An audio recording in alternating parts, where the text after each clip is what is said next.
O tema do nosso shiur de hoje vai se concentrar em torno da Parashá Vayetze, como nós temos o hábito de sempre nos concentrar na Parashá da semana. E hoje nós vamos falar sobre aquilo que a Parashá vai nos trazer a respeito de duas saídas. A Parashá Vayetze tem um nome que significa e saiu, se referindo à saída de Yaakov, Avinu, nosso pai Jacó, de Beersheba e se dirigindo até Haran, até a cidade, até a região aonde se encontrava Lavan, que era seu tio, o irmão de Rivka, com a filha do qual ele se casaria com Rahel e com Leia. Yaakov habita por suas terras, por longos anos seus filhos nascem quase todos ainda quando ele estava debaixo da autoridade de Lavan, com exceção de Benjamim, até que, ainda nesta Parashá, ele se dirige para fora da terra de Labão e vai em direção ao reencontro com seu irmão Esaú, com seu irmão Esav, que já é assunto da Parashá da semana, da Parashá Vaishilar.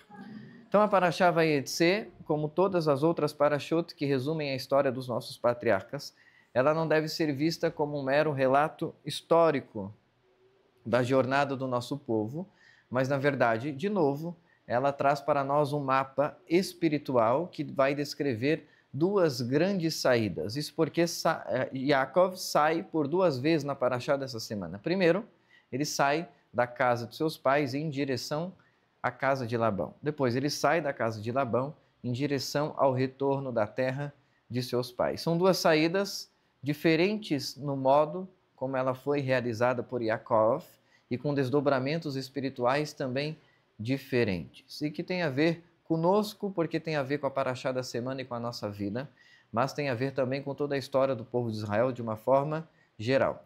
Essas duas saídas da Parashá, elas vão representar duas fases fundamentais na jornada de toda a alma que desce a este mundo e de toda a alma que a ele descende, desde a saída do útero espiritual, na sua origem, quando nós nascemos. Os nossos sábios dizem que esta representa a primeira saída de Yaakov da casa de seus pais para a casa de Labão. A casa de Labão estava do lado da Sitra Ahra, do outro lado, vamos dizer assim, no ambiente das sombras. Exatamente como a Kabbalah descreve o mundo físico onde nós vivemos. Então, quando a alma sai do ambiente elevado e vem para o mundo físico, é como a jornada de Yaakov Avinu da casa de seus pais para a casa de Lavan. Assim como na casa de Lavan, as regras eram estabelecidas por Lavan e cujas regras do jogo utilizavam-se do cenário do caos para se manifestar, também é assim o mundo físico. O mundo físico se utiliza da linguagem do caos para fazer as regras do jogo. E é por isso que o povo judeu tem tanta dificuldade ao lidar com as dinâmicas do mundo físico. Dificuldades no sentido dentro de um cenário de constante perseguição. No entanto, utilizando Yaakov como referência, ele foi o homem que se desenvolveu em meio ao caos. O Midrash vai dizer que Labão muda o salário de Yaakov por 10 vezes. E em todas as 10 vezes em que Labão muda o seu salário, Yaakov ainda assim conseguiu prosperar. E dentro desse contexto, quando nós entramos no mundo físico, é quando nós somos definidos pelas expectativas, pelas purezas iniciais e a saída de um lugar da conturbação, da dor e da sobrevivência, aonde tudo isso vai trabalhar para moldar o nosso caráter mais profundo e revelar quem realmente nós somos quando eventualmente conduzidos para confrontar as nossas sombras, conhecer os conflitos que nos cercam e, de uma certa forma, enfrentar os desafios que nos quebram e nos constroem ao mesmo tempo. Ou seja, desta forma, Yaakov, assim como ele descendeu e saiu por duas vezes na sua trajetória, uma em direção ao mundo das sombras e outro em um movimento de retorno ao mundo da luz, cada pessoa nasce com um destino celestial inscrito em sua alma, dizem os nossos sábios. Mas esse destino só se cumpre quando nós atravessamos os nossos próprios vayetzeim, as nossas próprias saídas, vamos dizer assim. Quando nós saímos, não há promessa para ser cumprida a nossa vida sem que antes seja necessário as travessias que Deus coloca ao nosso caminho. Não há bênção sem que nós trilhemos uma estrada para fora do ambiente onde geralmente nós estamos, seja um ambiente interno, seja um ambiente físico. Não há nome, não há como definir algo que nos signifique sem que haja necessariamente um conflito, seja ele externo ou seja ele interno, porque a nossa melhor versão, ela sempre nasce da necessidade do confronto. Vayetze é, portanto, um mapa desse movimento de transformação que recebe cada um de nós. Então, primeiramente falando da primeira saída de Yaakov em direção à casa de Labão, da casa do pai e da mãe, ele saiu, representando o nascimento para um mundo onde ele viveria, onde as regras do jogo já não eram estabelecidas por ele. Yaakov, ao deixar a casa de seus pais, dá o primeiro passo de uma jornada iniciática, como nós dizemos. Jornada iniciática é toda jornada que um ser humano faz, em primeiro lugar, para dentro de si próprio, através, geralmente, de um guia. A grande questão é que, às vezes, esse guia não é necessariamente visto através da figura de um amigo. Às vezes, esse guia se manifesta na roupa e nos trajes de um aparente inimigo. Porque, às vezes, esse guia é trazido por Deus para ser para nós um espelho de confronto, para ser para nós um instrumento de lapidação, para nos impulsionar para um lugar que sempre foi nosso, mas que sozinho nós não teríamos a criatividade de chegar nele, por causa, às vezes, de uma natureza muito acomodada. Todos nós temos um propósito para manifestar no mundo físico, mas o maior empecilho da manifestação desse propósito é nós não enxergarmos a necessidade dele de vir para o mundo através de nós. Isso é o que nós chamamos de estar acomodado em um certo nível. Então, quanto maior é o propósito de uma alma, maior é o inimigo que Deus utiliza para provocar o seu propósito. Como os nossos sábios nos dizem, nós devemos sair com algo que define toda a nossa trajetória, bitachon, que é confiança. A confiança absoluta de que o Eterno está conosco. Isto é prefigurado na forma como Yaakov se dirige em direção à casa de Labão. Logo após ele sair, deixando a casa de seus pais, ele faz um voto, conforme diz o texto lá em Gênesis capítulo 28, verso 20, diz assim: Então Yaakov fez um voto dizendo: se Deus permanecer comigo, protegendo-me nessa jornada que estou fazendo, e dando pão para comer e roupas para vestir, e fazer voltar em paz a casa dos meus pais, então, de tudo que eu ganhar, darei a ele o maaser, o dízimo. Na expressão em hebraico desse versículo, aparece a palavra Im Adonai Elohim Amadi. Se Deus me manter de pé, se Deus estiver comigo, se Deus estiver próximo de mim. E a palavra para se Deus, Im Adonai, que aparece neste versículo, os nossos sábios dizem que nós não devemos ler esse Im como geralmente é lido. Esse Im geralmente é lido como se, ou seja, num cenário condicional. Não deve ser lido se, portanto, mas deve ser lido apenas nesse contexto como quando Deus estiver comigo. Ou seja, Yaakov faz um voto no qual, nesse voto, ele pede um sinal. Ele não está dizendo que ele daria o dízimo se Deus estivesse com ele. Os nossos sábios dizem que ele está dizendo que quando Deus estivesse com ele, o sinal para isto é que ele teria roupas para vestir e pão para comer, e ele seria, então, possível para ele dar o dízimo quando Deus estivesse com ele. Então Deus, ele não apenas torna Hashem sócio de sua caminhada, mas ele condiciona a sua caminhada à permissão divina. Quando Deus estiver comigo, eu conseguirei dar o dízimo, porque o sinal de que Deus está comigo é a manifestação da Parnassá ao meu redor. Quando a Parnassá se manifesta, é um dos principais sinais espirituais, dizem os nossos sábios, de que Hashem está com você. Não é o único sinal, porque a Parnassá vinculada por Yaakov Avinu traz um terceiro elemento. Ele fala roupas para vestir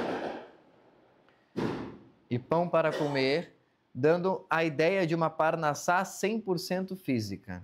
Mas ele adiciona um terceiro fator, que é divisor de águas, que é o que separa ele de Labão, que é fazer voltar em paz a casa de meus pais. A Shalom é considerada a maior conquista de um tzadik.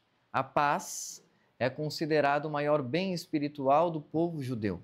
E ela é o que sela a verdadeira Parnassá, pois uma casa repleta de pão e carne, mas provida de guerra e conflitos, é uma casa sem devida Parnassá verdadeira, pois todo o recurso que entra é utilizado para curar as mazelas provocadas por um cenário de conflito.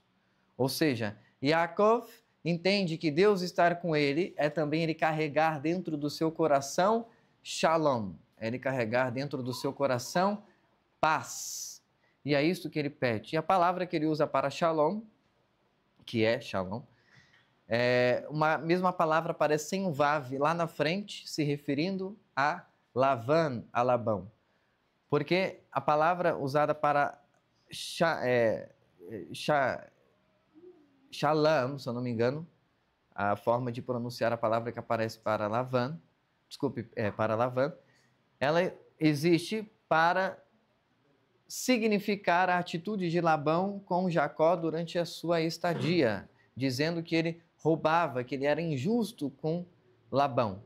E a primeira pergunta que Yaakov faz ao encontrar Lavan é: o teu senhor está em paz, está em Shalom? E os seus servos respondem que sim.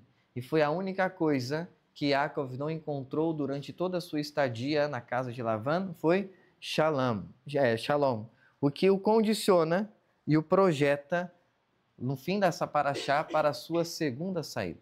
Mas sobre esse primeiro trecho, quando ele diz, quando Deus me der pão para comer, Rashi comenta que isso se baseia na promessa divina, porque eu não te abandonarei. Segundo Midrash, o justo não é considerado abandonado quando tem pão, pois, conforme está escrito, nunca viu justo desamparado nem a sua descendência mendigar por pão. Yaakov está pedindo apenas sustento básico, pois reconhece que depender da mendicância seria uma forma de abandono divino.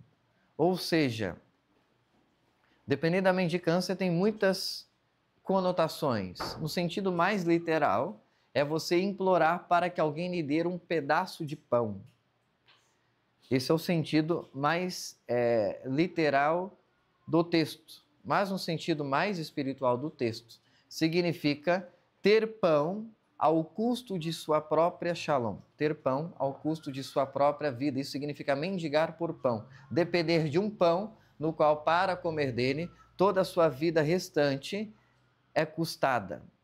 E quando Yaakov entra no cenário da vida de Lavan, ele descobre que ali ele não permaneceria por muito tempo, ou pelo menos por toda a vida, pois haveria de Hashem demonstrar o último sinal de que estaria com ele, que era concedendo a ele Shalom, paz em sua grande plenitude, por assim dizer. Então, a primeira saída de Yaakov, portanto, ela é marcada por uma promessa, pela revelação divina, porque ele sonha na metade do caminho, e pelo potencial latente. Todas as qualidades de Yaakov são mostradas para ele quando ele sai da casa de seus pais e vai para a casa de Lavan. Ele descobre todo o seu potencial reprimido dentro dele. E esse potencial é explorado por Lavan, conforme nós vamos ver mais para frente. Este é um momento que representa uma fase da nossa vida em que o propósito nos é revelado, ele é mostrado, ele é evidenciado, mesmo que nós não o percebamos, porque ele ainda não é 100% vivido. Yaakov descobriu parte do seu propósito na casa de Lavan, mas não viveu de forma completa. É a jornada, após se tornar adulto espiritualmente, Mas antes de enfrentar o mundo real, ou seja, ele está transicionando para uma fase de amadurecimento, representando a nossa infância para a maioridade, mas ainda numa condição muito imatura. Já é adulto, já é mais maduro que uma criança, mas ainda imaturo no que se refere a vivenciar experiências que, à luz da Kabbalah, a experiência completa só nasce dentro de nós quando nós encontramos a face das sombras. Quando nós lidamos com as sombras, é quando a nossa experiência ela é completada. Porque, num primeiro momento, tudo vai sempre parecer leve aos nossos olhos, tudo vai sempre parecer aberto, tudo vai sempre parecer luminoso. E essa saída acontece sobre uma proteção celestial direta, porque ela está te dirigindo a um lugar onde você conhecerá a ocultação da luz, você conhecerá as sombras, mas estará a serviço de um propósito maior. Gênesis 28, 21 completa a oração de Jacob, dizendo: E eu retornarei em paz para a casa de meu pai, e Adonai será o meu Deus. Rashi comenta que eu retorne assim como ele me prometeu. Eu te restaurarei a esta terra. Em paz significa isento de pecado, sem ter aprendido e absorvido os maus caminhos de Lavan. Ou seja, Yaakov foi o patriarca que não permaneceu por muito tempo na terra de Israel. E ele foi conduzido às sombras. E quando ele voltou para a terra de Israel, para as regiões aos redores da terra de Israel, ele voltou como alguém que conheceu as sombras, mas ao mesmo tempo não contaminou a terra, porque ele voltou em paz, ou seja, ele voltou de forma íntegra. E é por isso que o texto da Torá chama Yaakov pelo termo Ishtam, que significa homem completo. Então, nessa promessa está o prenúncio da segunda saída de Lavan, aonde o objetivo é sair sem ter sido maculado pela escuridão do ambiente à sua volta. Na primeira saída de Yaakov já estava manifestado aquilo que o impulsionaria para uma segunda e necessária saída mais para frente numa outra fase da sua vida, conforme nós vamos ver no decorrer do texto. A segunda saída é aquela que faz ele sair da casa de Labão em direção ao retorno da casa dos seus pais, ou seja, o mundo da sombra e da reparação é o local aonde ele deixa para a sua segunda trajetória. A segunda saída, ela é completamente diferente da primeira. Se a primeira saída ela é luminosa, reveladora, a segunda ela tende a ser sombria, densa e extremamente trabalhosa. Ela representa as segundas saídas da nossa vida. Ela é o lugar da sobrevivência espiritual, aonde geralmente ela vai encontrar um cenário de desgaste emocional e de confronto com aquilo que há de mal no mundo ou no meio aonde você está. Não para ser destruído por ele, mas para extrair dele a centelha do bem que Deus escondeu naquele determinado ambiente. Portanto, Yaakov, antes de sair da casa de Labão, vamos falar um pouco sobre como foi a sua estadia naquele ambiente.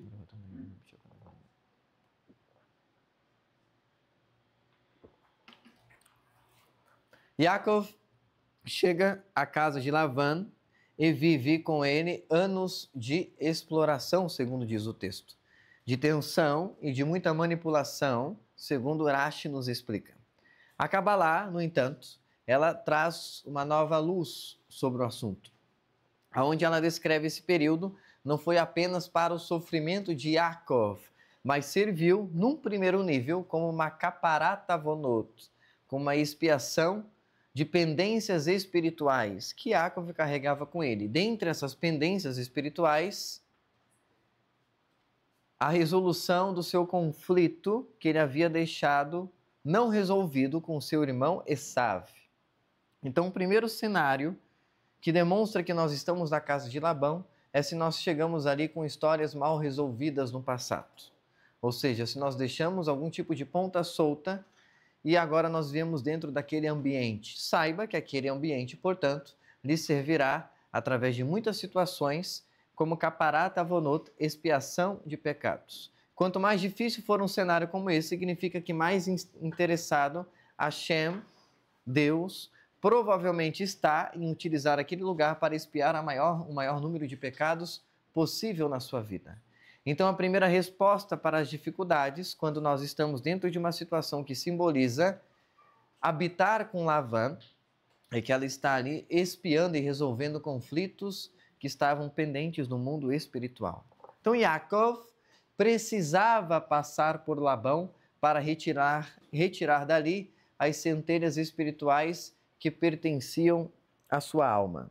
Lavan, segundo a Kabbalah, ele é o arquétipo do sistema espiritual destrutivo que prende a pessoa em ciclos de adoecimento, aonde você batalha, aonde você se doa, aonde você se entrega, mas recebe não apenas nada, mas na verdade recebe uma série de reviravoltas na sua vida que a fazem trabalhar em prol de uma humanidade e não em prol de um trabalho 100% divino. A Kabbalah vai dizer que Lavan ele tinha amuletos e que ele conjurava coisas para fazer com que parte do seu rebanho nascesse segundo a sua palavra. Enquanto Yaakov rezava e conversava com anjos e a sua influência espiritual, debaixo da autoridade de Lavan, era mais forte, fazendo com que Yaakov prosperasse. Quando dizia que Lavan mudava o salário, ele não estava dizendo que mudava o preço, literalmente, que pagaria para Yaakov. Na verdade, ele mudava o cenário do jogo e as influências de prosperidade naquele ambiente. E isso fazia uma reversão de decretos. Ou seja, segundo a Kabbalah, Lavan também era uma pessoa com nevoa, com espiritualidade aguçada. Não se tratava de um rachá, de um ímpio, que tinha mentalidade apenas física. Se tratava, sim, de alguém que tinha talento espiritual, mas que utilizava esse talento espiritual para tentar dobrar a energia espiritual de Yaakov. Então, até durante esse período, durante a permanência no cenário da terra de Lavan, até no ambiente de Lavan, Deus intervinha para garantir que o propósito de Yaakov não seria roubado. Ou seja, dentro dos limites de Lavan, mandava Lavan, porque dentro dos limites do mundo físico, como diz Yeshua, o mundo jaz do maligno, ou seja, as regras do jogo do mundo físico são decididas pela Sitra Ahra. Mas quando um justo está na diáspora, quando ele está fadado a permanecer por um tempo no mundo físico ou em terras que não pertencem a ele, Hashem interfere de dentro para fora, ou seja, trazendo parnassá e trazendo prosperidade tanto espiritual quanto física através do tzadik, através do justo, para que mesmo com as regras do jogo mudando, ele ainda sim prospera em cada novo cenário que aparece para ele. Ou seja, o povo judeu não está ligado à estabilidade, muito pelo contrário, ele está ligado à habilidade de lidar com os movimentos. Quando o povo judeu passa a escolher o mundo físico e procurar nele estabilidade, como veremos a seguir, então ele começa a padecer. Por quê? Porque as sombras estão sempre tentando mudar o seu mazal e então ele precisa aprender a lidar com o movimento para reencontrar o caminho do sucesso da Tzalahá a cada nova modificação. Então, o propósito que guia o povo judeu é justamente o propósito da mudança e não o propósito da estabilidade. Gênesis 31:11 diz: E no sonho o mensageiro de Deus me disse, Yaakov, e eu respondi, Hineni, aqui estou. E o mensageiro disse, observe bem os bodes acasalados com o rebanho, listrados, salpicados e manchados, pois eu tenho visto tudo que Labão está fazendo com você. Esse sonho Yaakov teve um pouco antes da sua segunda saída. Ele conversa com as mulheres, fala, a face de Lavan mudou para comigo, e eu temo que já seja perigoso para mim permanecer aqui. E ele fala, vejam se eu acaso roubei o pai de vocês em alguma coisa. E aí o Midrash vai dizer, os sábios vão dizer que ele fica atordoado e se sente em dívida com Lavan. Então o anjo aparece para ele e diz: observe bem os bodes acasalando com o rebanho. Veja que é de um jeito quando eles vão acasalar, mas que eles nascem de outro jeito. Ou seja, Lavan está fazendo algo contra ti no cenário espiritual, ele está bagunçando o cenário, ele está trazendo para você injúrias. Conforme ele completa no texto, pois eu tenho visto tudo que Lavan está fazendo com você. O que acontece aqui é algo extraordinário. Deus altera a realidade natural para proteger Yaakov das artimanhas de Lavan.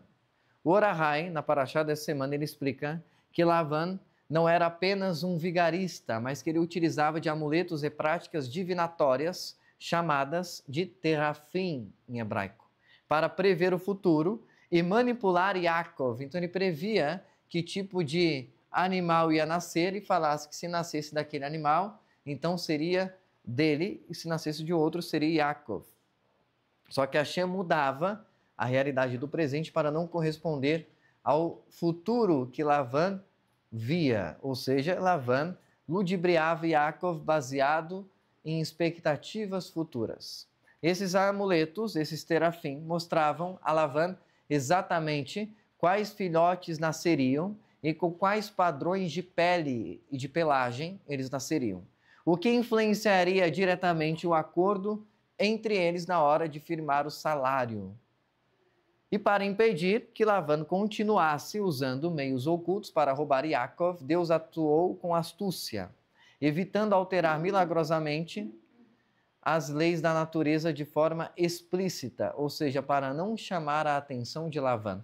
Ele fez as coisas serem mudadas de dentro para fora sem que Lavan percebesse o movimento. Ele fez com que as ovelhas fossem cobertas por três tipos diferentes de carneiros.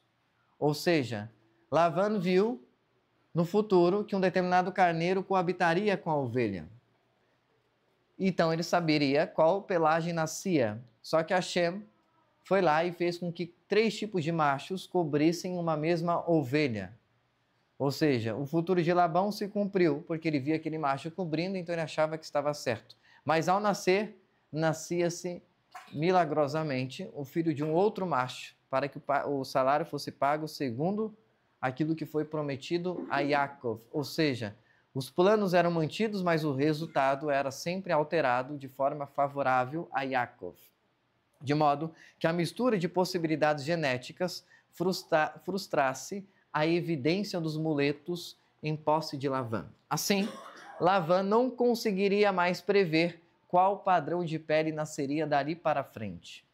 E o Orahai, ele ainda acrescenta para nós que o anjo revela a Yaakov que tudo que Lavan estava fazendo resultava na prática em bênção para Yaakov Avinu. Deus estava julgando com justiça, retirando de quem tentava explorar e entregando na mão do justo. O salário de Yaakov, portanto, não era algo que o mantinha preso a Lavan, dizem os nossos sábios, mas ele era algo que era o pagamento diretamente da mão de Deus, porque Deus enxergava que aquilo era o justo, que aquilo era o que havia de justo para chegar para ele. E porque o anjo revela isto para confirmar a sua saída. Diz Yaakov, o salário que você recebeu da mão de Lavan foi Deus que lhe pagou tirando da mão de Lavan. Então você pode seguir a sua viagem, porque o seu salário está mantido, porque o seu verdadeiro patrão desde aqui de dentro da terra de Lavan, sempre foi Hashem. Yaakov precisava ouvir isto. Não era ele um ladrão que usurpava a vida de Lavan.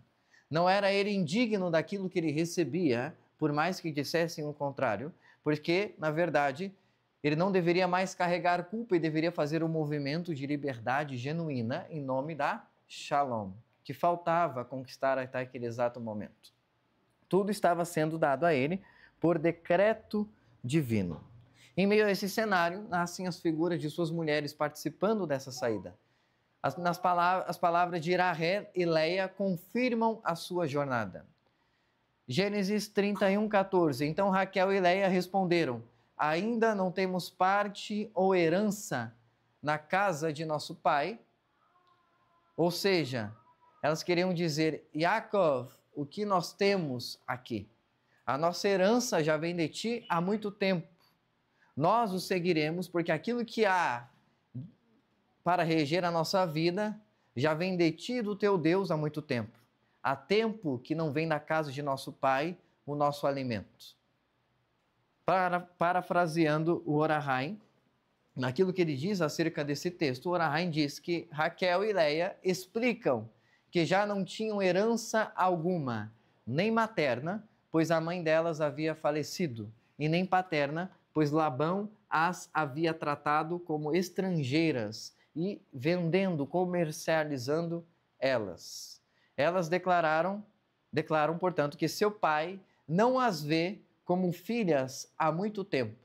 E, portanto, tudo que Jacob possuía não era roubo, era o que havia de justo.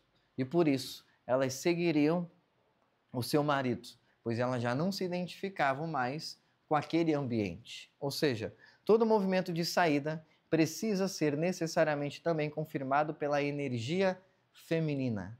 É a energia feminina que abriga o propósito, a energia masculina abriga o movimento em direção ao propósito.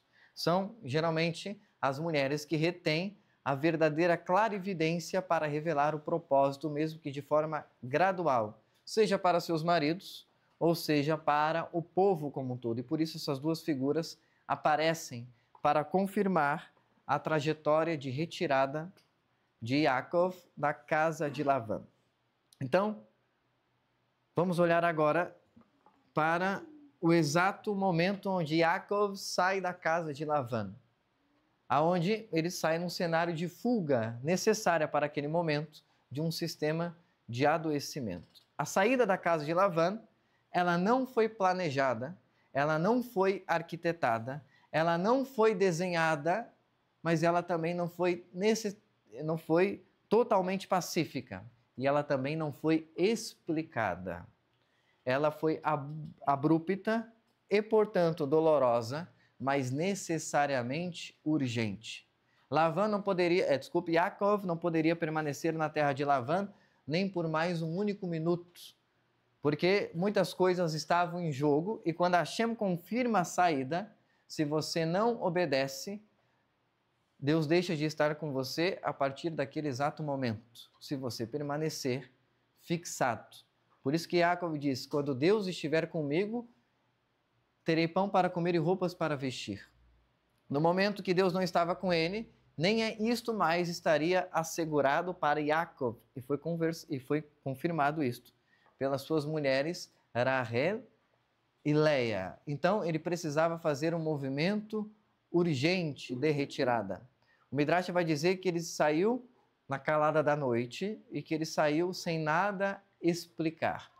Gênesis 31, 20 está escrito: e Yaakov enganou o coração de Labã,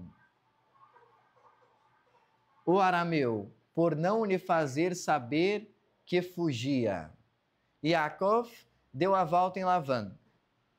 E fugiu ele com tudo aquilo que tinha, levantando-se, passou o rio e seguiu rumo ao monte Gilead. É dito que as mulheres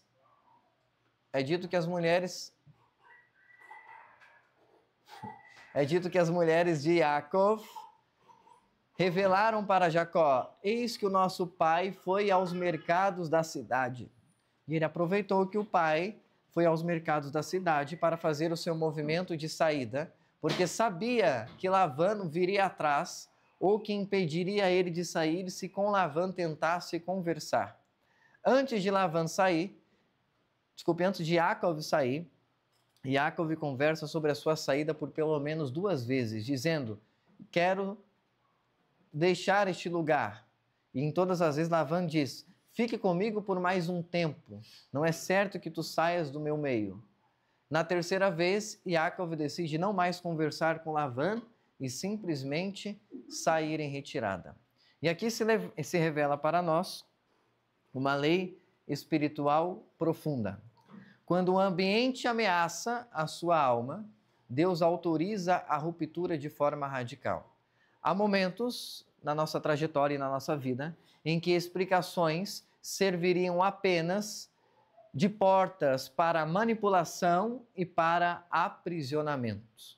A fuga, nesse caso, e em cenários como esse, não deve ser vista como covardia. Na verdade, ela deve ser vista como questão de sobrevivência espiritual, emocional e também física em alguns contextos. Yaakov sai levando suas esposas e ele também sai levando os rebanhos, porque o anjo lhe havia dito: tudo isso é teu, porque Hashem te deu. Ele não está roubando, ele está tomando apenas aquilo que já lhe pertence. Isso é importante, porque quando Yaakov sai com os rebanhos que é dele, e depois lá na frente ele vai se encontrar com Esav, seu irmão,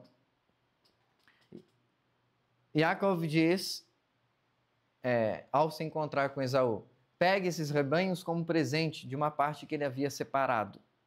E Esav diz que não queria receber os presentes porque ele tinha rav, porque ele tinha muito.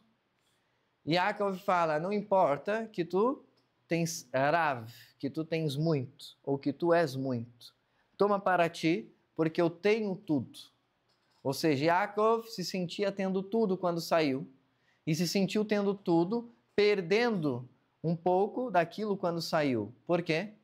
Porque ter tudo significa ter aquilo que é seu. Se algo sai das suas mãos, é porque aquilo não era seu originalmente. Aquilo pertence ao lugar, à pessoa, à situação para onde aquilo respectivamente foi. Então, se ele tirasse de seu rebanho e desse para Esav, era porque aquela parte sempre foi de Esav. Até porque era parte da sua retificação com Esav. Então, ele não se importava em dar de volta aquilo que não era dele, e ele também não se importava em levar consigo aquilo que sempre foi dele. Isso é importante para compreendermos o nosso cenário de saída. Porque é muito fácil cada um de nós se identificar com a figura de Yaakov, saindo de situações dolorosas na nossa vida e na nossa trajetória. Mas existe também uma armadilha que nos persegue quando nós saímos. E essa armadilha nós temos que prestar atenção para que ela não nos leve a um sofrimento futuro. Para que esse sofrimento fique de fato para trás e não nos revisite no futuro, nós temos que passar nesse teste que é colocado para nós quando nós saímos. E nesse teste, lá na frente, infelizmente, Yaakov reprova. Dentro do plano divino ainda. Mas reprova, porque como diz o Midrash, Maaseh Avot Siman Lahabanim, que os atos dos pais são sinais para seus filhos. Tudo que aconteceu com os patriarcas serviu de ferramenta para nós compreendermos a nossa própria trajetória espiritual ao longo da vida. Então, vamos entender que a armadilha é essa que nos coloca entre a dor e o propósito. A travessia que vai nos levar até em direção a Parashá Vaishlach da semana que vem. Agora nós entramos numa ponte espiritual importante entre Vayetze e Vaishlach. Yaakov sai da casa de Labão com Deus ao seu lado, pois ele está em posição de justiça. Mas o próximo passo não deveria ser um passo de descanso. Deus o conduz imediatamente ao encontro com seu irmão Esav, com o anjo de Esav e com a sua própria dor. A primeira coisa que Yaakov encontra, portanto, ao deixar Labão, é um cenário de aparente conflito, principalmente interno. Por quê? Porque ele precisava desenvolver a última coisa necessária para assumir o seu propósito. E o seu propósito necessitaria de um novo nome, que ele muda de Yaakov para Israel. E ao mudar de Yaakov para Israel, ele precisa descobrir necessariamente o seu propósito e abrir mão da sua dor. Isso a gente vê quando o anjo muda o seu nome. Yaakov significa aquele que grudou no calcanhar de Esav. Desde o ventre de Rivka, os dois brigavam, porque a batalha espiritual que Yaakov tinha com Esav, a luta interna que Esav tinha entre a Kedushá e a Tumá, era uma coisa que vinha desde o ventre da sua mãe, era uma dor e uma luta muito antiga, e que o visitava constantemente. E o anjo lhe pergunta o nome para que Yaakov repetisse Yaakov. Ou seja, o meu nome é aquele que luta por muito tempo por esta mesma coisa e que carrega esta dor muito antiga. E aí o anjo muda para Israel, que é aquele que venceu a sua dor. E somente Israel está pronto para abraçar o seu propósito. E Yaakov não necessariamente. Porém, é por Yaakov não ter passado 100% no teste que a Bíblia continua chamando Yaakov pelo seu primeiro nome. Porque uma parte de Yaakov, aquele que padece em sua dor, nunca morreu. Ele continua assombrado pela sua dor até o fim da sua vida e não assume totalmente a personalidade de seu novo nome, de seu nome Israel. Isso nos dá uma primeira lição. O sucesso na nossa caminhada após a saída de uma situação dolorosa precisa passar pela coragem de abraçar 100% o propósito que define a sua trajetória e não a dor que representou os seus movimentos. Isso é muito importante, para que aquela dor não nos acompanhe por muito tempo e continue nos significando. Porque se continuarmos fazendo aquilo que achamos que temos que fazer em nome da dor, então não teremos sucesso em nossa caminhada, porque Deus não chama homens doentes para trabalhar para Ele, Ele chama homens com saúde e prontos para abraçar o seu propósito. Ele chama homens curados. Então Yaakov sai levando suas esposas e rebanhos que Deus deu a ele. Mas antes de encontrar com Esav, ele é conduzido até o vale de Avok, que é o vale da reconciliação com o seu passado. Yaakov precisava atravessar a sua própria sombra, precisava resolver aquilo que havia ficado para trás. Não porque Labão era o problema real, mas porque Labão também serviu como um ambiente que expôs uma ferida antiga que ele carregava. Ou seja, a configuração espiritual dos ambientes aonde nós saímos pode ser a mais errada possível, mas as dores que nós saímos de lá carregando, ela continuará sendo um problema 100% nosso e que nós precisaremos resolver antes de assumir o propósito. Porque se a gente não resolver antes de assumir o propósito, tudo aquilo que a gente colocar à mão estará fadado a ser algo efêmero, estará fadado a ser algo que não durará, porque nasceu para representar apenas uma dor e não para representar o verdadeiro propósito divino. E é só depois de enfrentar Esav, ou melhor dizendo, é só depois de enfrentar o anjo de Esav no vale de Avok, que Jacó recebe um novo nome, Israel, aquele que luta com Deus e com os homens e prevalece e vence. O que é vencer? É ser capaz de vencer a própria dor. Nós não devemos nos definir pela dor que fez com que saíssemos dos ambientes pelos quais nós passamos. Porque se não deixarmos esta dor no lugar aonde ela pertence, que é o passado, carregaremos as sombras dela para a nossa vida e isto manchará o nosso propósito. Veja, nós não saímos dos ambientes onde nós estávamos, das situações que nós vivíamos, das pessoas com quais nós convivíamos, porque nós tivemos um problema com os lugares, com as pessoas ou com as situações apenas. E então saímos. Na verdade, é o contrário. Nós tínhamos um propósito que incluía em algum momento sair. E por isso tivemos problemas com o local, com as pessoas e com as situações. Porque isso foi uma maneira de provocar o nosso movimento para fora. Por quê? Para assumir um propósito que estava fora e não dentro. E este propósito já havia sido traçado lá nos céus, na região superior. E parte desse propósito, inclusive, foi passar pelos lugares onde nós passamos, foi estar com as pessoas que nós estivemos e foi viver as situações que nós vivemos. Então, uma lição profunda deste primeiro movimento de saída de Lavan é compreender que a fase com Lavan foi necessária para expiar erros passados desta vida que nós carregamos nas nossas trajetórias anteriores, conforme nos ensina a tradição cabalística. Mas depois de sair de Lavan, a ferida ela precisa ser fechada. Ela não pode ser revisitada a todo momento. Ela não pode ser evidenciada constantemente, porque ela não pode defini-lo. Se ela definir quem você é, então você não está pronto para abraçar o propósito que Deus sempre teve para você. A jornada daqui para frente deve ser agora sobre o propósito e não mais sobre a dor. Ela não deve ser mais sobre as feridas que você adquiriu, seja lá por onde você tenha passado, mas ela deve ser pelo propósito que faz com que você agora esteja unido a uma nova trajetória e a um novo caminho. Se a vida após Labão continuar reagindo ao passado, a pessoa não entra em sua verdadeira missão de vida. Em que momento Yaakov aparece reprovando nesse teste, quando a Parashá Vayeshev aparece no cenário? Os nossos sábios dizem, toda vez que Vayeshev aparece enquanto palavra na Torá, ela está antecedendo um cenário de calamidade.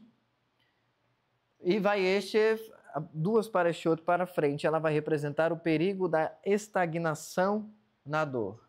A Torá mostra um exemplo poderoso quando diz que Yaakov tenta assentar-se. Lá na Parashá Vayeshev aparece Vayeshev Yaakov. Irashi comenta. Quando Yaakov buscou se assentar, veio sobre ele a aflição da venda de Yosef. Ou seja, quando ele assentou, quando ele diz, eu cheguei, é aqui que eu devo ficar, neste momento, a assolação chegou até a sua tenda. Meu primeiro mestre costumava ensinar, um carro, a techuvá, ela é igual um carro na subida. Você tem que manter na primeira e continuar acelerando. Se você parar, o carro começa a andar para trás. Ou seja, não existe situação na vida espiritual onde você possa se sentir confortável de permanecer e de parar.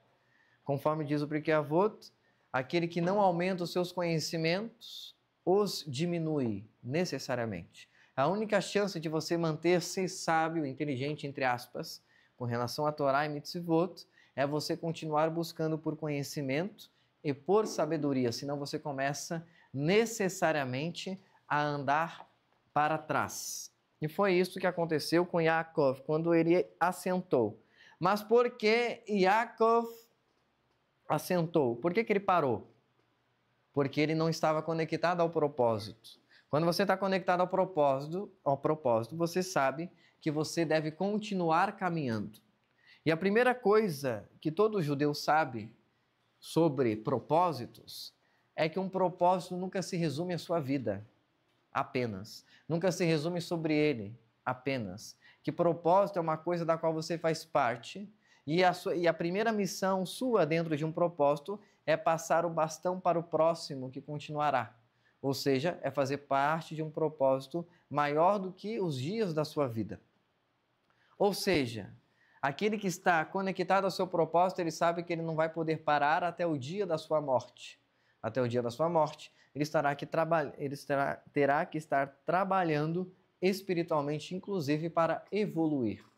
O Pirkei Avot, de novo, ele vai mencionar que nós devemos enxergar na seguinte relação com Deus, que o patrão é exigente, poucos são os trabalhadores e grande é a obra e o dia é curto. O dia é símbolo da vida humana. E ele acrescenta dizendo, não te cabe concluir a obra, mas também não é te autorizado a abrir mão dela. E o que Yaakov fez? Ele parou, ele estagnou e ele se definiu pelo passado. Ou seja, por que Yaakov parou? E o que fez ele não estar conectado ao propósito? Ele considerou que ele chegou aonde ele precisava quando ele saiu das amarras de Lavan. Ele fala, agora eu não tenho mais Lavan como meu opressor. Agora eu não tenho mais Lavan como aquele que me fere. Agora eu estou em paz. E Yaakov não entendeu que paz era sobre movimento. E que ele não saiu da casa de Lavan para se aposentar.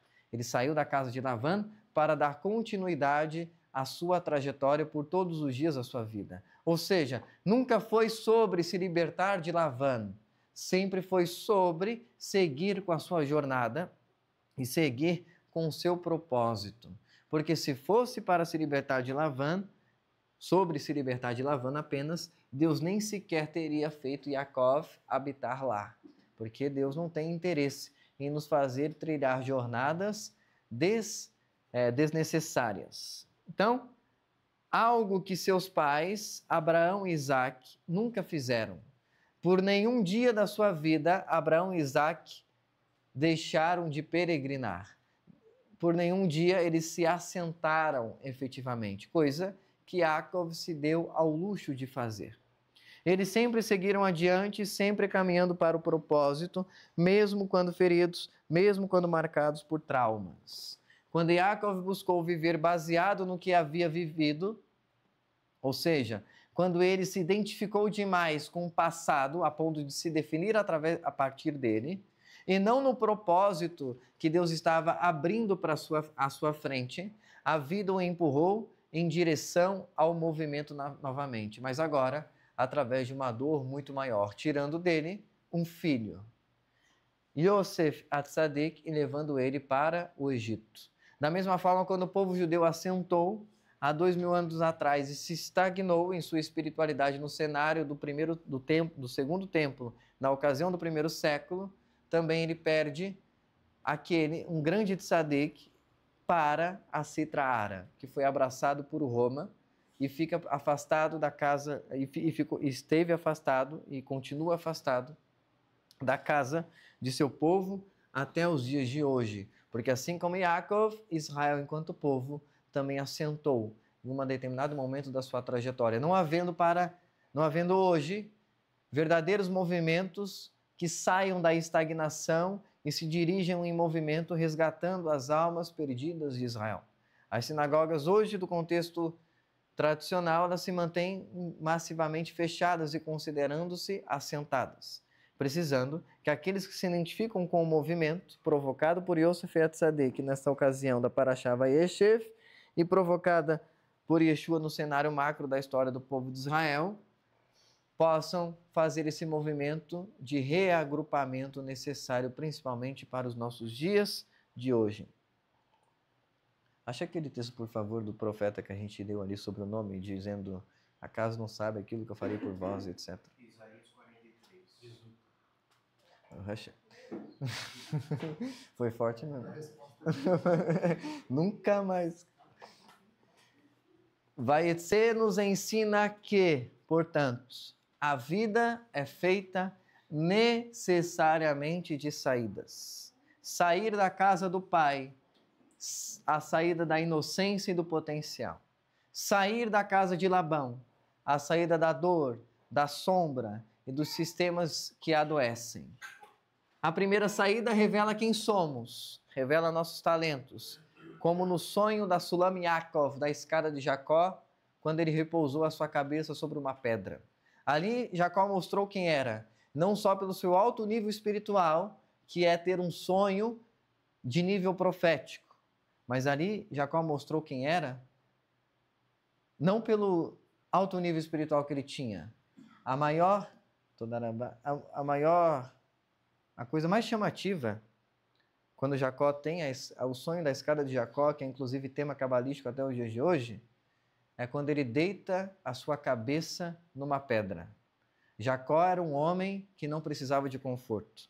Jacó era um homem que seguir a Deus não precisava de um colchão macio. Jacó era um homem que não tinha medo de, para seguir Deus, voltar a deitar a sua cabeça num pedaço de pedra. Porque Jacó entendia que Deus estar com ele era mais importante do que qualquer conforto que a vida pudesse lhe dar algum dia. Então, revelação espiritual nos mostra talentos, mas humildade de deitar com a cabeça na pedra é o que revela verdadeiramente o tipo de homem que cada um de nós somos, e mulheres também. A segunda saída revela do que nós somos feitos, no entanto, de força, de resiliência, de fé em meio ao caos. A segunda saída é para que, uma vez forjados, estejamos prontos agora a abraçar o nosso propósito verdadeiramente, porque agora eu já conheço a luz e agora eu já conheço a sombra, e agora eu consigo andar na trilha do caminho do meio. O objetivo final não é, portanto, permanecer no estado de fuga da dor, mas é transcender a esta dor e abraçar o propósito que Deus tem para mim. Assim como Yaakov se torna Israel, só depois de enfrentar Esav, nós só nos tornamos quem nós somos quando nós paramos de fugir da nossa história e nós a encaramos com firmeza, sem ter medo daquilo que será dito a nosso respeito, pois o nosso compromisso é com propósitos, o nosso compromisso não é sobre a história que contam sobre nós, porque a verdadeira história é aquela que é registrada no Shammai, onde o livro dos méritos é aberto e os nomes são escritos e selados no livro da vida e da morte, aonde quando Lavan procurou por Yaakov para tentar encontrá-lo no meio do caminho, querendo trazer mentiras a respeito dele, Deus parou Labão no meio do caminho e disse: basta, Yaakov é meu filho, e se você tocar nele, agora você lida comigo. Aqueles que não têm medo de seguir o seu propósito e o que o abraçam, como ele verdadeiramente tem que ser seguido, Deus entra em defesa deles, sem que eles precisem sequer se defender. Assim como Yaakov se torna, portanto, Israel, depois de enfrentar Esav, nós só nos tornamos quem somos quando paramos de fugir da nossa história e encaramos ela com firmeza. Mas o propósito vai sempre exigir de nós movimento, continuidade.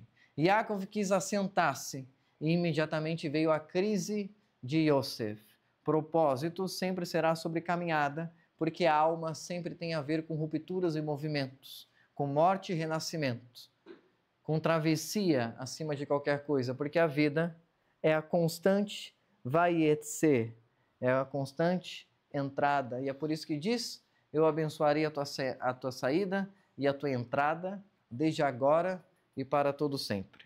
Isso é importante que nós compreendamos, porque nem sempre nós vamos ter tempo de sair, descansar um pouco e depois trabalhar mais. Às vezes a gente sai e já retoma o trabalho, sem ter um único minuto de sossego, porque não é sobre nós, não é sobre o nosso livramento, não é sobre a paz das dores que nós carregávamos, é sobre o propósito para o qual nós somos chamados. E para selar esse pensamento, Isaías 43, verso 18. Não vos lembrareis das coisas passadas, nem considereis as antigas. Eis que eu faço uma coisa nova, que está saindo à luz, que está vindo à tona.